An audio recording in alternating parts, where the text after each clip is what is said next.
there's a way that you can have these discussions with your kids where they're not afraid to leave the house. The majority of people are good. I've always explained that to my kids.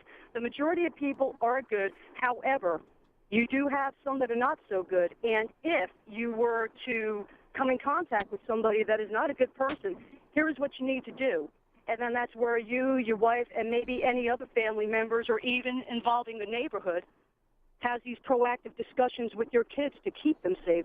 Where, God forbid, they would be in this type of situation. All right, let me respond this way. I think there are, and I do agree, and thanks for the phone call. First off, you've got different ages, at least with my kids, of 6 and 10. I could perhaps have a conversation. I'd be more comfortable having a conversation about what happened last week with my 10-year-old than certainly my 6-year-old. He wouldn't understand nearly as much.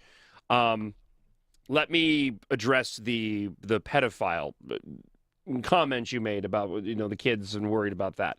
There are ways to address that without having to address that. The stranger danger, kids don't talk to strangers. It falls under the same umbrella of protecting yourself from that type of danger from varying degrees. There are ways to do that without having to be specific in nature to what that particular threat might be. In terms of the bulletproof backpack, look, odds are nothing will ever happen to my kids in class or your kids in class. This isn't in my opinion. This is the world we live in now. This is the world we've always lived in. This happens to be the first time this age group of children had to deal with such a horrific accident.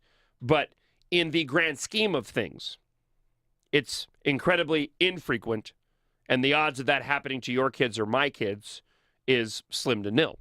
Now, is it still a possibility? Sure. But bulletproof backpack? First off, I'm not going to teach my kids to live in fear, carrying around a backpack and using it as a shield.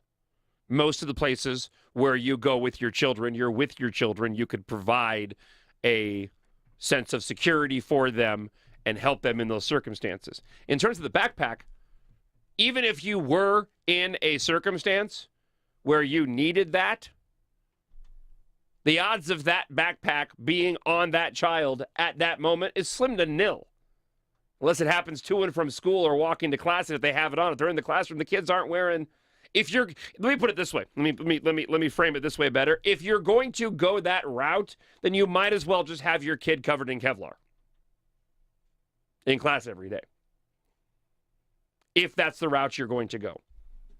But quite honestly, looking at, and it's one of those hard things to say because you sound like you're insensitive, like you don't want your child to be protected, like you want to leave them vulnerable. No, it's got nothing to do with that. It's called being a little bit pragmatic about the situation and looking at the facts and figures and the odds of that happening in your school. I'd much rather see a beefed up security. I'd much rather see teachers being able to arm themselves with something, provide tasers for them, than to have my children living in fear or walking around with a 2-pound bulletproof shield in their backpack.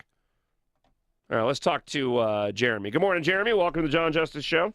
Hey, thanks for taking my call. I just want to kind of go off exactly what you just said. You pretty much described what I was thinking. I mean, I think that unless you're going to take your kid out in the backyard and shoot at them with a pellet gun to train them how to hunker down behind their backpack if anything bad happens, it's just, I don't know. I mean, I think in instances like this, we want to point a finger of blame. We want to be able to say, well, if we do these things, next time it'll be different. And sadly, I think so much of it is just maybe well-intentioned, but an attempt to grasp at a false sense of security. Yeah. And dropping $200 on, how big is the armored plate? Probably like a square foot. Yeah, it's 2 pounds, and you got to figure it slip inside a backpack so you can kind of get it. That's ridiculous. So it's like, please shoot or stop while I go over to my cubby and get my backpack and hunker down behind it, and you don't walk 15 degrees to your right. Right. Right. It's just ridiculous. It's ridiculous. If it's $200 and you're Jeremy, I absolutely agree with you. Look, at the end of the day, if it's $200 that makes you feel better and makes you feel like you've done a little bit extra to help your kid, hey, that's your right to go and do that.